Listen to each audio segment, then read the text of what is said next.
Welcome back to Meet You at Breakfast. I am Ben. We are here with the full crew, Brian, Dale, and Julie, to talk about the finale and reunion of the Traitors US Season 4. We are finally here. It took we had some difficulty scheduling and yada yada, but we've got here. We're completing our obligation. It's a great season, a lot of fun, great winner. So we have a lot to talk about. Mm-hmm. Definitely. I mean, I think we were saying this before we started recording, that it was basically just watching the inevitable happen, but it was still also very satisfying to watch it happen anyways. So congrats, Rob. You deserved it. You're beautiful. Congratulations. Yes, he is beautiful. I think the editing did a really great job of making me think potentially maybe he was in a little but of trouble. I think that we probably got that last week too.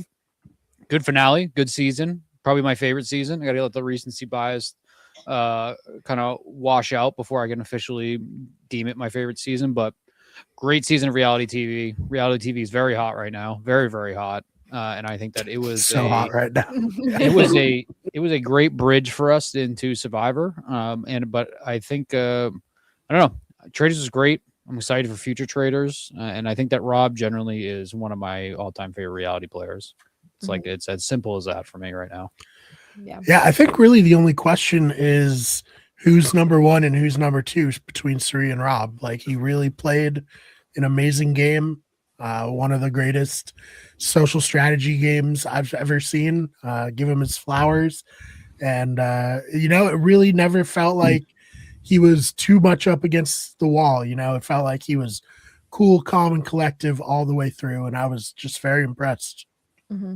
Yeah, I mean, I feel like it's hard to compare him to Suri too, because the game has changed so much since season 1, but they're both very much up there. I mean, people are calling him the GOAT, and I think he very much deserves the title. So I think he did a good job, especially, again, considering the game has changed a lot since the first season. I think he adapted.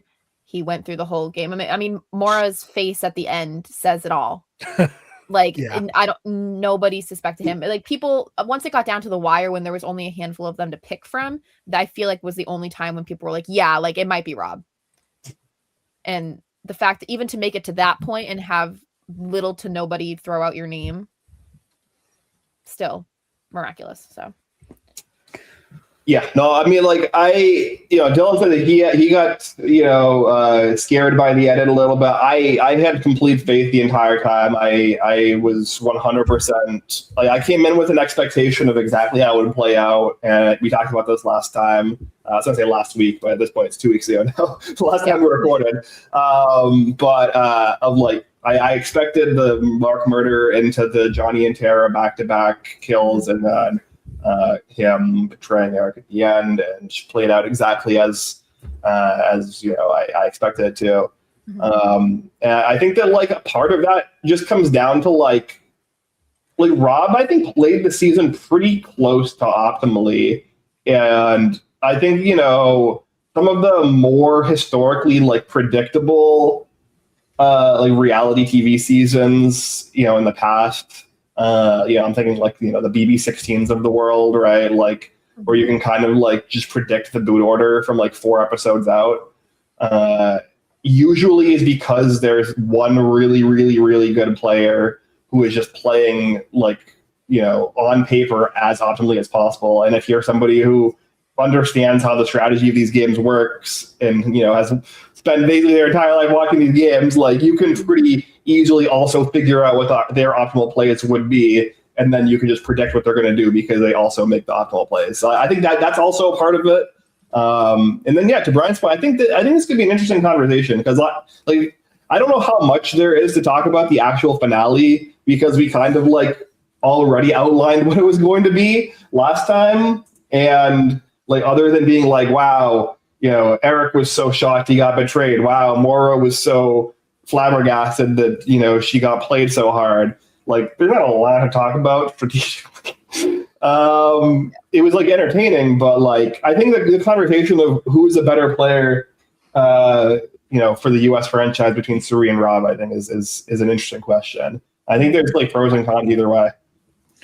Yeah, and they both have really laid out the optimal strategy as a trader. Get anyone smart out as soon as you can.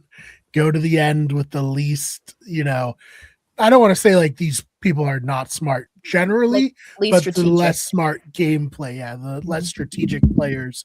And then you basically set yourself up for a win at the end. And I think both of them executed this so flawlessly. And obviously, I'm very biased. I love Suri. It's hard for me to give up the mantle for her as the greatest trader of all time, but Rob is right up there. Well, Suri's back on your TV right now, so it's good. That's true. She's good on Survivor too. Yeah, but eating good as a Suri fan for the last few years between Big Brother, Australian Survivor, regular Survivor, and the Traitors. I think just being mentioned in the same conversation as the greatest social strategy player ever in reality TV, I think is, even though I think that Rob played a better game, I think that Suri coming in the first season of people that really didn't know how to play, I think people keep saying that Rob played with a dumb set of faithfuls. I think Suri equally played with a dumb set of faithfuls, maybe potentially dumber. So I think Rob, if it's 1A and 1B, I think you can choose either or. And I think each day I might feel different. But I think just the fact that you have somebody that was as seasoned as Suri heading into that first season of Traitors versus a guy that was on Love Island prior to this, I think that he is somebody who's got it. I think he's a star. I think he needs to be seen on more reality TV shows. The problem is, though, is that say he gets on a Survivor, he is going to be one of the biggest threats on Survivor when he gets on there. Both he's a physical beast, a challenge beast, and also, he is very likable and he can play a great social game. So I really hope we eventually get that. Whether kind of Jeff sets aside his apparent hatred towards the Traitors and that crossover and the whole shtick of them wanting to find new talent for their own. We'll see, but I can see him being a prime challenge candidate to kind of help him bridge over the gap. If he would be on Big Brother, he would pull me into Big Brother fandom. I would watch Big Brother. I think that'd be pretty cool. But he's great. He's great. I don't want this to be the whole gushing over Rob hour because we've had an entire season of it, but he deserves his flowers. Now? I mean, what else is there to talk about? I do think that I haven't seen a ton of people bashing on Mora, which I think is good because as we went over last time again, the way that Rob was able to kind of set up this end game kind of puts Mora into a corner, both Mora and Eric into a corner, because both Johnny and Tara are still here. Everyone can be like, oh my God, how did you get snowed by Rob? But even if she suspected Rob more, there wasn't really a play for her to do. Her best case was to tie the vote at 4 with Tara and then go to a coin flip basically, and then go to a final 2 with Tara, right? There was no option for her to go down to 3 with Johnny and Tara. At the reunion, Johnny and Tara were like, we would have gone to 3 with you and then split the money. I don't know about that. That seems like an unnecessary risk. Yeah.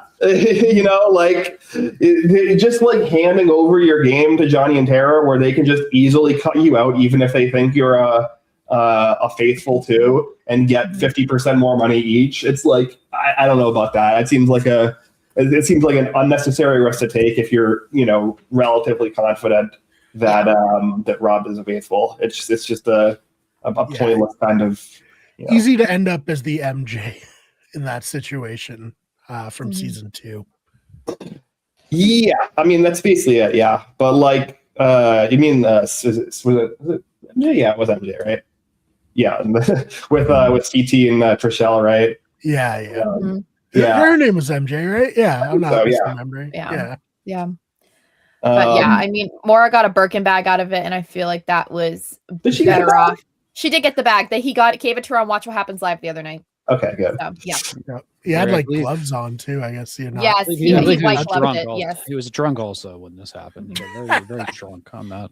I think people that they're calling Mora stupid and dumb are completely diminishing the game Rob played. I think, and I think they're also diminishing that Mora is a human being, and I think that Mora believed and trusted somebody, and that's what happens with the traitors. Is that if you are faithful and a traitor lures you in, I really don't think that that's dumb. I think it's an indictment of how good of a game the traitors are playing. I think that Mora made, like, when you step back and look at the grand scheme of things, why in the world would you go with Johnny and Tara when at that point you had been questioning them for the past several banishments? I think Johnny and Tara did themselves no favors whatsoever with what I think the Natalie thing, honestly and truly, completely sunk the game, not only for them, for everybody else. I think them backing out and being cowards about going after Rob that vote was really the game. And you said it then, it was the game, because they had Rob. I don't know if they would have had like Mora for Rob. Probably maybe they would not have had Eric, but I think they still had the numbers at that point, right? Or it would have been split or whatever it would have been. There was 7 of them, and they had 3 guaranteed. They were trying to get Mark, I believe, and Mark then they was the also, but Mark, I think, wasn't going for it for Rob. But I think that Mark would have gone for it for Eric, and they could have easily, as a 3, flipped onto Eric with Mark taken out. Eric there. Rob is then solo. He murders one of them, and then at 5, they have 3 versus 2 with Mark. Presumably, one of them I don't know who Rob kills in that scenario, but yeah. Does it really matter? It doesn't really matter. It doesn't matter. Yeah, they would have 3 versus 2. At least 3 of them would survive, and at least 2 or 3 of them out of the 4 would win the game. Yeah. I think Johnny and Tara also deserve. I think Johnny and Tara were great at the end. I think they supplied a lot of entertainment. I consider myself a Johnny and Tara fan now. I think that Johnny was like unpurposely hilarious a lot of the times too. I think everything at the end with Tara was great, even if it was maybe played up for the drama. It was all great. I don't think that you can judge Mora for going with Rob when he had been her number 1 the entire time, had done nothing to lead her astray, and then you had 2 people who had basically been throwing out names for the past 3 or 4 banishments. Right. Yeah. And No. was there any moment where you guys thought that Rob was going to split it with Eric? Yes. No. Okay. I think the moment where I knew he was 100% turning on Eric was the conversation he had with Mora right after the Johnny banishment. Before that, I was like 50-50. But after that conversation with Mora, that's when I was like, oh, yeah, he's 100% cutting Eric and taking Mora to a top 2. Same. The exact same moment I thought it was pretty clear that he was doing that as well. Honestly, up until that, I thought that there was a good chance they split it. I'm happy he didn't, but I generally I thought that there was a good chance they were going to split it before that conversation. Yeah, I'm glad that he didn't either. I mean, I just obviously think he deserved the full win over the split win, and I think him cutting Eric at the end even more so validated his win. So there was a moment where I was like, oh, is he gonna split it? But then I was like really like peacefully okay with him cutting Eric at the end, because it just put the cherry on top for his win. I don't feel like Eric did anything to deserve the money. No. Really And that's the thing that was kind of like, Rob did everything the entire game. He deserved every single dollar. So I like Eric. I'm glad that they're all on good terms. They're filming that video together. I think that that's great. I didn't watch the full reunion, but we can get into Candace and all that. How I'm good with Candace. I think that she does not deserve a place in like a reality game play competition again. yeah. Eric is, I believe, the 3rd wealthiest person that was on this season too. So I'm not going to be crying any tears for Eric's wallet. And I think that Rob was probably towards the bottom. I don't know if Rob was. Rob lives in a trailer. Yes. Yeah, I've seen Rob's house. Yeah. I don't feel my bad choice, about him cutting anyone. but he does live in a trailer in the country. Yes. I don't know like the financial situations of a lot of the other players we lost early, but I imagine Rob was probably towards the bottom. I think Mora herself even has like a pretty high net worth. More, because she does a lot of hosting for Love Island now, so she has more of a street cred.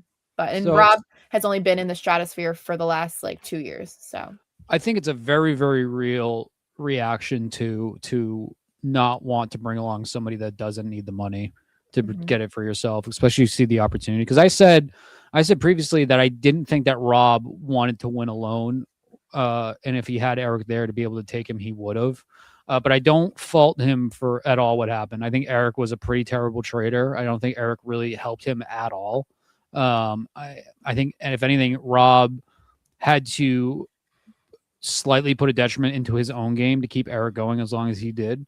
I don't think Rob really owed Eric that much to tell him about Kristen wanting to go after him. So I don't have a problem with it at all. And I think it made for great TV. I think it added for the drama leading up to the Moore reveal. It was great. And I think that's why he's great, because I think Rob played it up perfectly. I think he was smart with everything he did.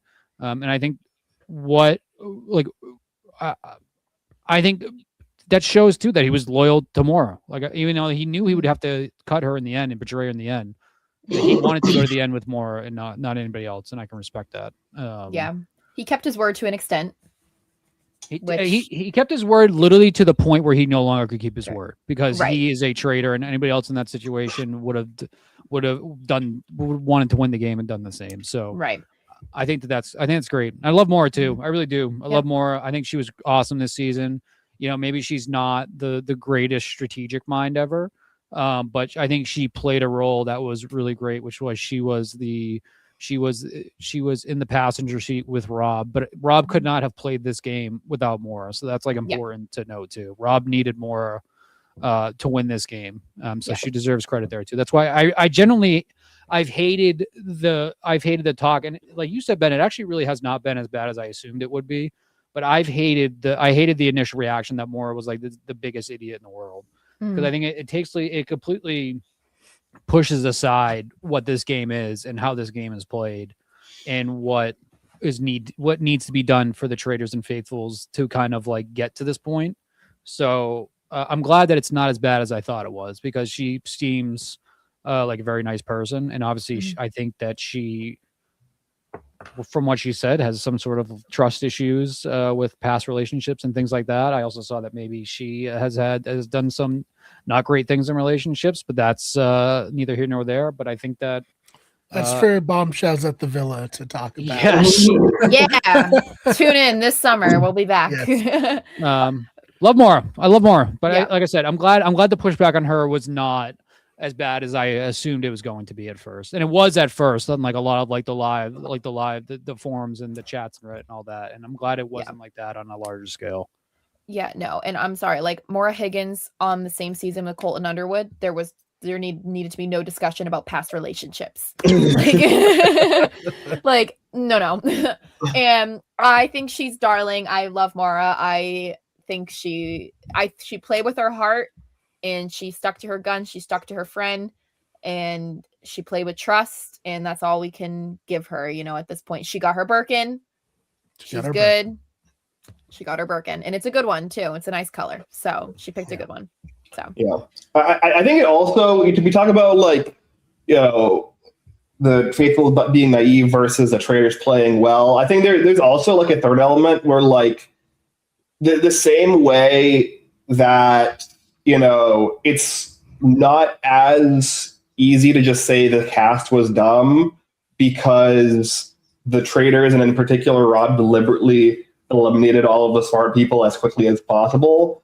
And like it just kind of like self-selected a bunch of the like less strategic players towards the end game. In a similar fashion, like Mora was self-selected to be in the spot that she was because she was so loyal to Rob, and because she trusted Rob so much that he was a Faithful.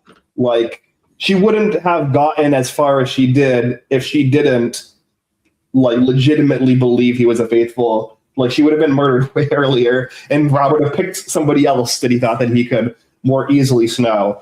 So there's like kind of like two sides to every coin with the way that this game is played, because like it's very easy to be like, oh my God, Rob got so lucky that somebody who was so loyal to him was there at the end with him. Well, no, he deliberately selected her pretty early on in the game to drag to the end, because he had, put the work in to form that relationship in trust. So It's not really like, one or the other, and it's not like a case of like she specifically was stupid and made all of these deliberate decisions to put herself into this end game. Like Rob like really was just kind of playing chess with everyone, and like they were just kind of like the pieces he was moving around on the board, and she just happened to be like a really key piece for his game. So it's kind of like very difficult for me to like really strongly denounce a lot of the other players, just because Rob kind of like deliberately took away a lot of their agency in so many instances. So which obviously very, kudos to him for kind of like playing every single possible angle of this game. And never receiving, despite the fact that he eventually started to get heat on him, he never received a vote for banishment from a faithful. His only 3 votes for banishment came from fellow Traitors, 2 from Candace, and then 1 at the end from Eric. I didn't think of it like that. That even so in and of itself says enough. Yeah. So I do know that a lot of people, when they're doing the Suri versus Rob comparison, like Suri never received a banishment vote the entire season. But like banishment votes from fellow Traitors is like, I would not weigh them the same in terms of evaluation. I think that like the votes from faithfuls are the ones that more so matter. And if you want to be like super pedantic, if they had done a vote at the final fire with the Ari situation, he probably votes for him or for her. But they didn't do a vote. He usually kind of bowed out, which you could say, is more impressive potentially. But like, it's kind of like a really like, it to me, like the 0 votes versus like 3 votes from Traitors comparison is like, it's not that different. No, not really. Because those people knew he was a traitor. Like, doesn't matter, doesn't count. Yeah, we're only kind of throwing the vote on him as a last ditch.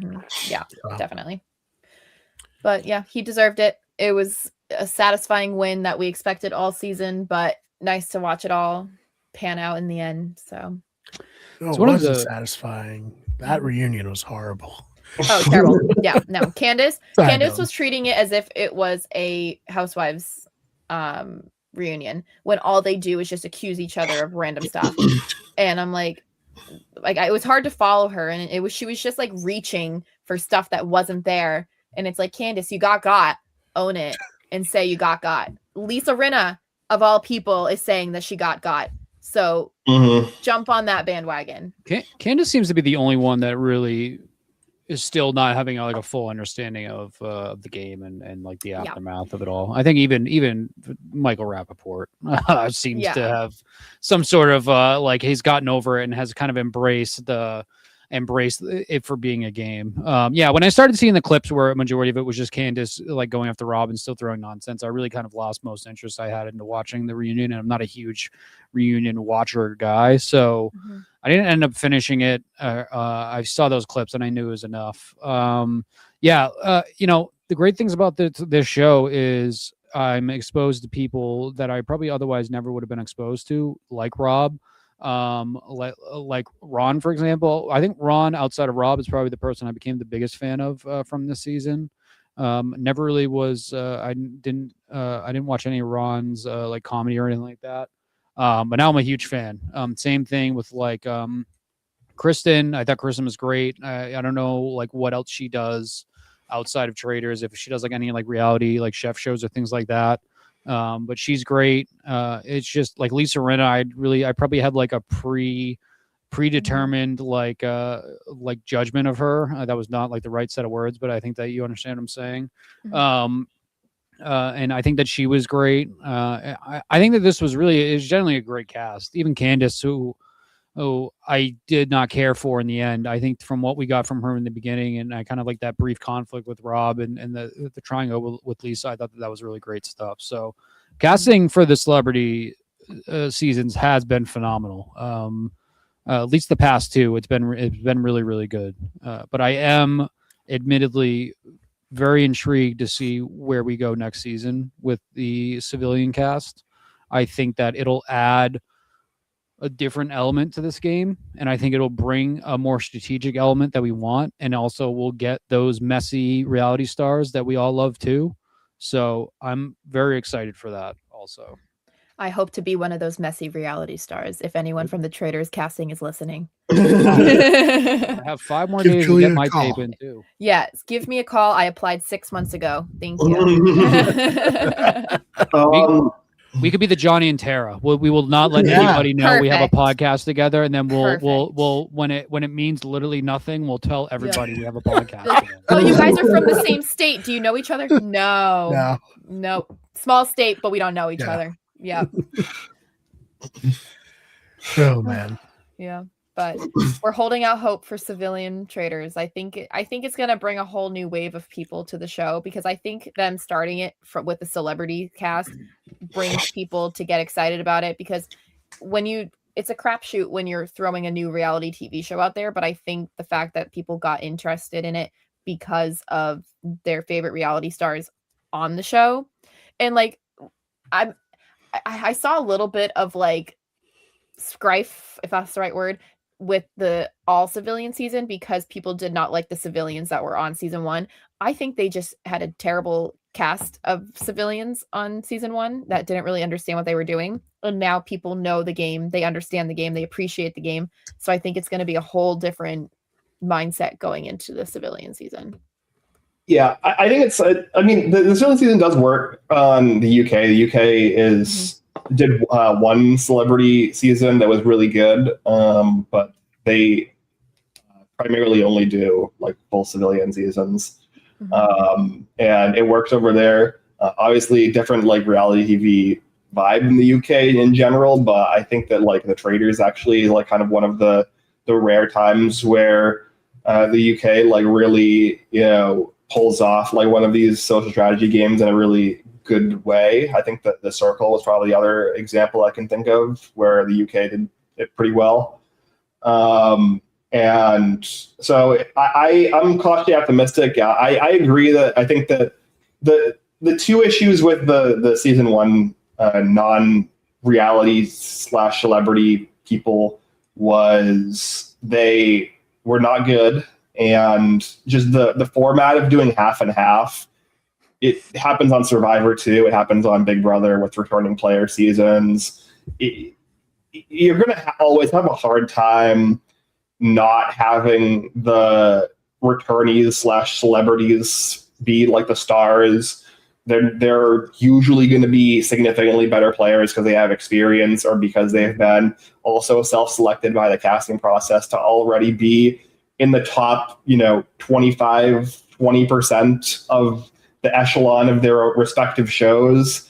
Like, we're looking at, even like Cody Calafiore, Rachel Riley, like these are Big Brother winners, right? They're like amongst the top 15 to 20 Big Brother players in the history of the franchise over the course of like hundreds of people who have played Big Brother. Like, they're already in the top like 2% of Big Brother players. So yeah, they're going to necessarily be better just on paper than like even just average people off the street, and they have experience of playing these games multiple times. So like, it's just like, it was never going to be an equal fight. There was always going to be a situation where like a Suri, I think, was going to run circles around everyone, whether it was Suri or whether it was somebody else. I mean, as a lay person, I would never want to go up against Rachel Riley in any in anything in life. I would never want to do that.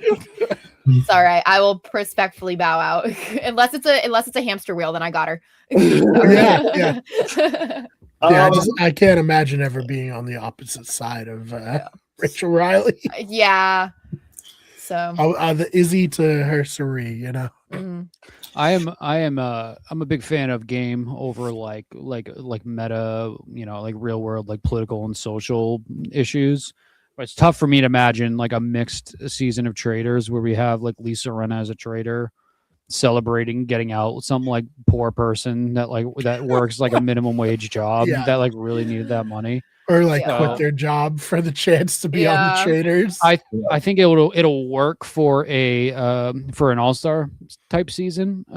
It will not work for like a regular season, which is why I think an all civilian season is going to be good for the show. I do wonder how it'll affect ratings overall, and like kind of lose some of those people that are only watching because they know that there's certain people in it. There's naturally going to be people that bow out when they don't know who's in there. There's gonna be people that were pulled in from these past couple seasons because of people that they knew and they've liked the game. So we'll see, because I feel like if it is not a good season overall ratings wise, I do wonder how that would affect Traitors, because it is a little tough for me to imagine Traitors going for like 50 seasons with a show like Survivor or like a show like Big Brother. Like they have to find some sort of longevity. Obviously, they only go once a year. And it's a very small window within that once a year too. So I think they'll have to figure that out, because I can imagine this is like the cheapest show to make with like the budget they have and the things they do. So yeah. Yeah. And like you said, shows like Big Brother and Survivor have been on as long as I've been alive. So like does it have the longevity? I mean, I think right now they're kind of just testing the waters to see if it does, because I wonder if the civilian season does well, if they'll do like civilian, celebrity.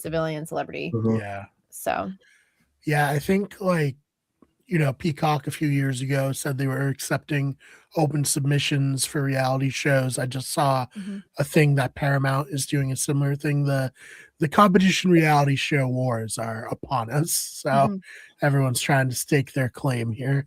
yeah, I mean, even when I was just looking at the Survivor applications, they've already casted 51 and 52. They're taking applications for 53, and I'm like, we're only on 50. I'm like, there's just a plethora of people to throw on TV. The casting process for Survivor sounds like hell, because I feel like you get cast and then you're sitting praying that nothing happens to you, your health, or anything in the game for the next like 6-7 months. It sounds brutal. But I would happily go in Survivor and deal with that. I'm just saying it sounds like a not fun process leading up to getting on that island. Right. That's the thing I like about Big Brother is it's happening live. So if you know you're going to be on it, you know you're going to be on TV from June of this year until September of this year. So but with Survivor, like 53 is what's casting, and they're not filming it for another year. So that's tough. Yeah. Yeah, wouldn't know much about the casting process. They never gave me a call back. I applied. I mean, Brian, we've talked to people we've talked to players in like some capacity of like their process, and it also know people who even went deep into casting as well. It's definitely pretty, I would say, nerve-wracking from what I've been told. Right. Yeah, I mean, and you have to be undeniably yourself times 10. Right. To actually provoke interest in a casting director, because they're not just going to throw someone boring on TV, even though they have in the past. But sometimes they slip through, Yeah, sometimes they're really interesting off the bat, and then they get in front of a camera and they clam up. So or especially with Survivor, what happens often, or what's happened in the past is people will be freezing and sleep deprived and starving, and their personality goes from a 10 to a 2. So yeah, that's why I feel like I would struggle in Survivor, because I get really cranky when I'm hungry, and honestly, it might make for good TV if I just start yelling at everybody. So might get me off the island, but hey, the new era is lacking that, in my opinion. Yeah. So hey, we had a pretty nasty argument this week on Survivor. So for more of that, tune into the Blindsiders, which we are recording immediately after this. Immediately, it will be live immediately after. Yeah. No, but go back to the Traitors. I think that one of the other issues with longevity of the show is at a certain point they're probably just going to run out of good people to pull from other shows. Yeah, that's a great point, Ben. So I mean, they could do one season that's all gamers, all past Survivor Big Brother players. Well, I think they probably won't. We shouldn't do that, because then they'll use up all of the possible players that they would want. I can think of maybe 10 to 15 good Big Brother and Survivor players each that they haven't had yet. But that's only like 5 solid seasons, right? Yeah. Like, you know. So that was like my thought process going into if they're doing like a celebrity or a known reality player season was exactly that. It's like I feel like they need an all gamer season. I think they need it. Because it's what I hope we get from this feeling. It just supplies a different type of entertainment. Like I don't think we'll get some ridiculous characters. I don't think we'll get the ridiculous characters and the personalities that we get with the celebrities. But I do think we'll get a more intense, like fight to the death type gameplay. And it sucks that to see Rob Cesternino's only turn on Traitors to be what we got from him here.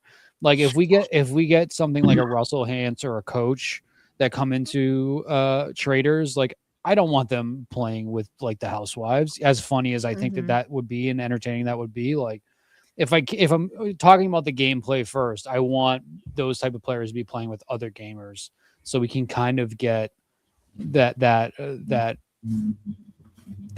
necessity of like strategy and all that we're not getting from these current seasons.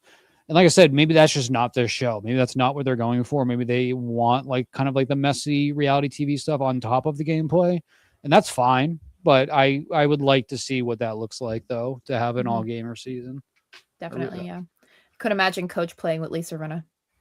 That's what I mean. Like it's on top, like it's that hilarious, and I think it'd be awesome in terms of entertainment wise. Yes, as a person that is in the cult of Coach, I don't want that to happen because I think that it would diminish his sparkle. The Dragon Slayer wouldn't be able to slay like he should be.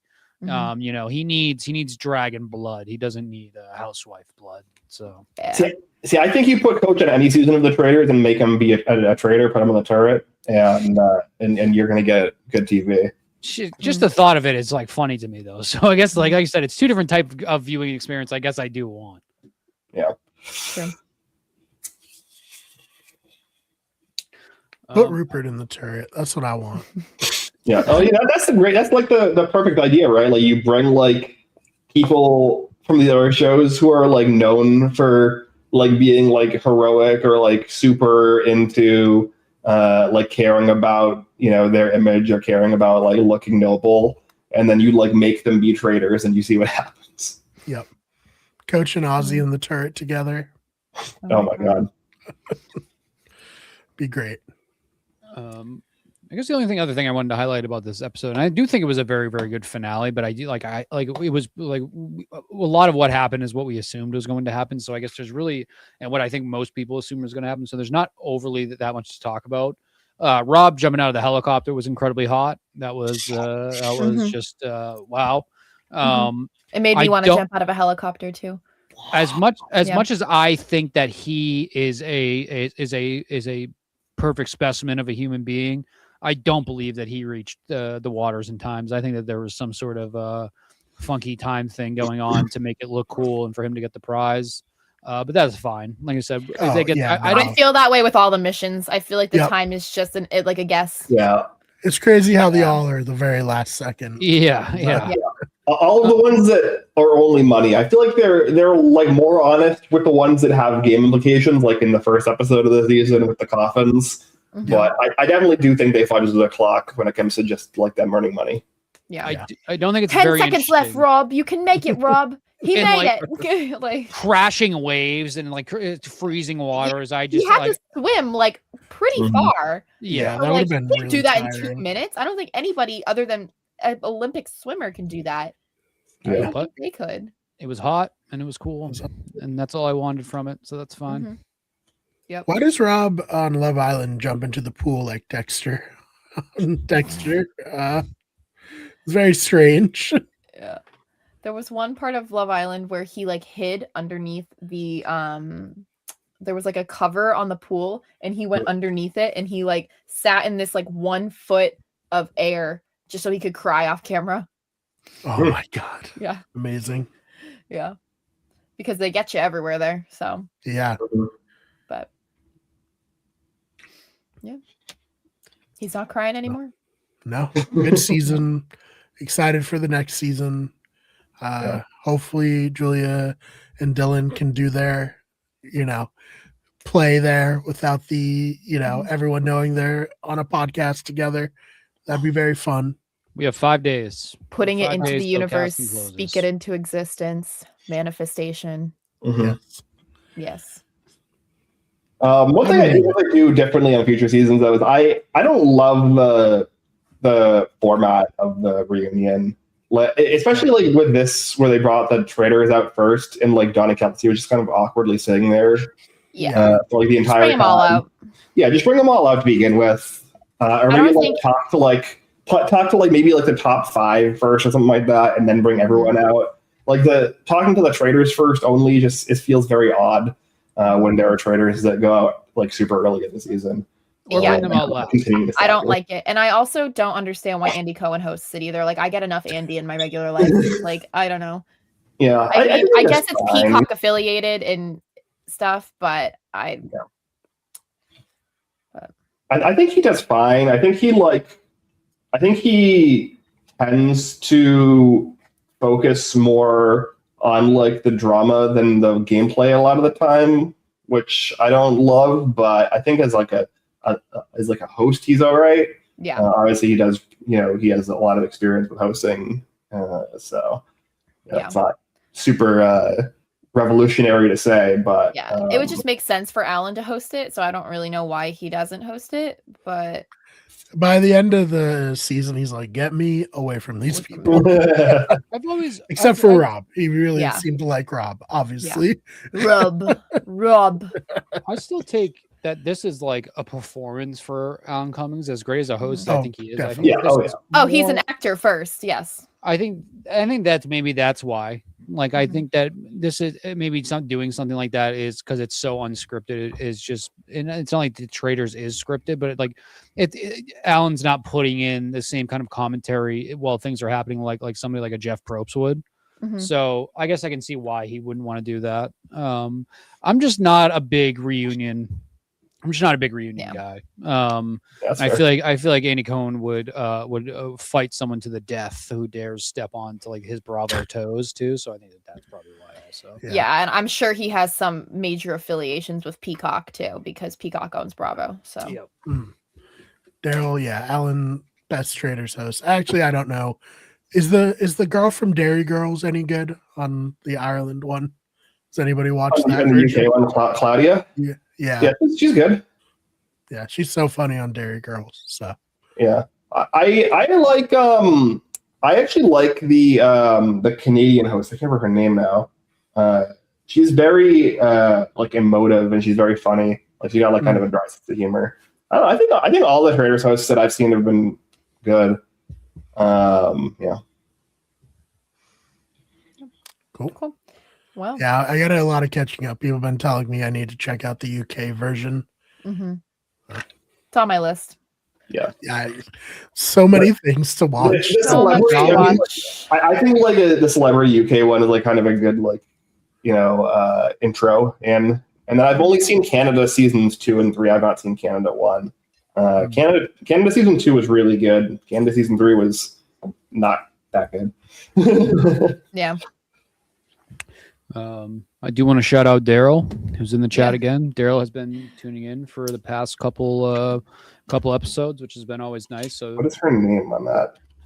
Daryl, I'm declaring you a super fan. So thanks for hanging out. Korean.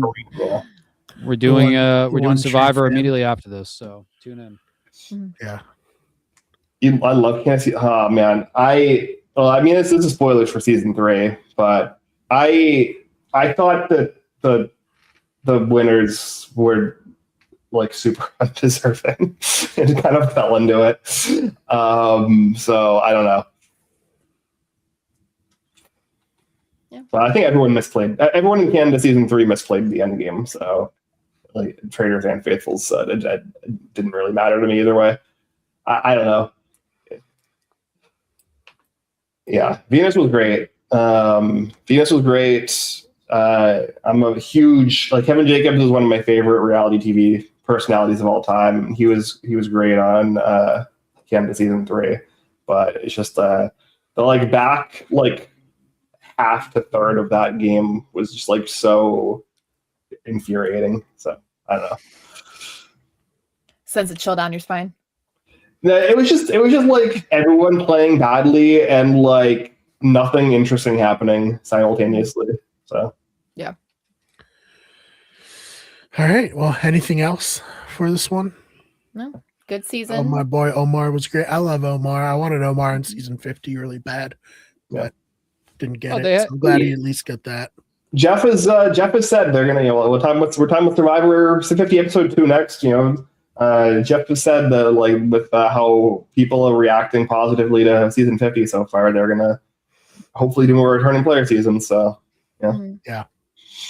They had Erica Kasupinen on the Canadian Traitors. I know I just bought that last name. I see. That's what she's been up to. Yeah, well, she was on season 1, which is the one season of Canada that I haven't watched. So. Did not make it far. I guess spoilers. Sorry. Yeah. Whoa. I know her. Kevin Martin was also on season 1. Big Brother Canada. Yeah, it was like, I watched season 2 for Netta. Netta is one of my favorites. I watched season 3 for Kevin Jacobs. Kevin Jacobs is one of my favorites. So sounds good. Well, join us in probably 10 minutes for Survivor 50 talk. Julia, where can we find you? I'm gonna be out and about, hopefully on the Traitor Civilian season. So look out for me there, knocking on wood. It's happening. And you can also listen to me and my girlfriends shoot the shit on the Sure Thing podcast on Spotify. Awesome. Mm-hmm. Ben and Dylan, anything you want to promote other than our next podcast? No, it's been a great time for reality TV. This has been great. House of Villains season 3 just started. That's been really good so far. We're getting episode 4 tonight. Yeah. I've really been enjoying Extracted season 2. Another like kind of random reality show on a random network. But yeah, that definitely that show's way better than it has any business being. Just a really great few years we've had for reality TV. So, Ben, would you suggest House of Villains too? Oh, House of Villains is a lot of fun. Yeah. The season's been super fun so far. Tyson and Paul are great. And I just can't stand Tom Sandoval, and I just don't want him on my screen. He's been fun so far. So I'm glad Tom Sandoval was brought up because the combination of Tyson and Tom Sandoval on House of Traitors, I have not watched yet. I have boots on the ground who have told me that it is a really great season of reality TV. Boots on the ground outside of this podcast. Tyson we're getting like a full Tyson. Tom Sandoval looking just as anxious and worried on House of Villains that he was on Traitors. So I will be tuning in. Very excited. Nice to have a reality show I can watch and not do a podcast for. So I'll be casually watching it rather than having to be on the clock every week. But I am looking forward to it. Reality TV is very back. Maybe it's not what it was 20 years ago, but it is back and it's fun again. And I think that's great. So, no, go to Blindsiders after this. Anybody watching this? Daryl, I expect to see you over at Blindsiders. Julia, I expect you in the comments on Blindsiders too. You're always welcome to join us. I'll make a fake account and start yelling at you guys. Survivor 50 is a celebration this is terrible. Survivor 50 is a celebration of not only Survivor, but I think just kind of like the past 20 years of reality TV. Maybe not, but that's what I'm going to say right now to get everybody to come over and watch our show. So, and it's been a fantastic season of reality TV so far. So very excited to talk about it. So find us there, please. Well, see you all later. Great season of Traitors. Great season of Meet You at Breakfast. Can't wait to podcast just Ben and I because you guys will be on the season and tied up contractually. Cannot speak about it until it happens, Yep.